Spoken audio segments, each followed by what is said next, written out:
तरंगाग्र, तरंगाग्र।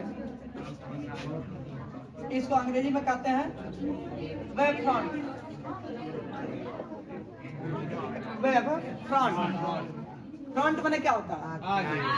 सामने। वेव माने होता है तरंग। तरंग का जो अगला भाग होता है उसी को तरंगाग्र कहते हैं। तरंग का अगला भाग तरंगाग्र, देख रहे हैं ना? तरंगाग्र यह बताने जा रहे हैं इसकी परिभाषा। तरंगाग्र किसको कहते हैं, वेव फ्रंट किसको कहते हैं? दोनों तरह से आप लोग परिभाषा को याद रख लीजिएगा। पहला बताए हैं कि समान कला में कंपन कर रहे हैं, समान कला में कंपन कर रहे हैं सभी कणों के बिंदु पथ को तरंगाग्र कहते हैं। समान कला में कंपन कर रहे सभी कणों के बिंदु पथ को तरंगाग्र कहते हैं। याद हो जाएगा? समान कला में कंपन कर रहे सभी कणों के बिंदु पथ को तरंगाग्र कहते हैं।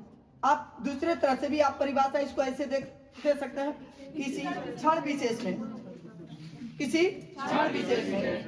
किसी माध्यम के सतह पर स्थित, जो माध्यम में स्थित जो कण होते हैं जब समान कला में कंपन करते हैं, है ना? तो किसी क्षण विशेष में माध्यम में स्थित माध्यम में स्थित वह सतह जिस पर स्थित सभी कण समान कला में कंपन करते हैं। किसी क्षण विशेष में किसी माध्यम के सतह पर स्थित सभी कण समान कला में कंपन करते हैं। जितने भी कण होते हैं वे सभी कण जैसो समान कला में कंपन करते हैं, उसे जैसो तरंगाग्र कहते हैं, उसी को हम लोग वेव फ्रंट कहते हैं।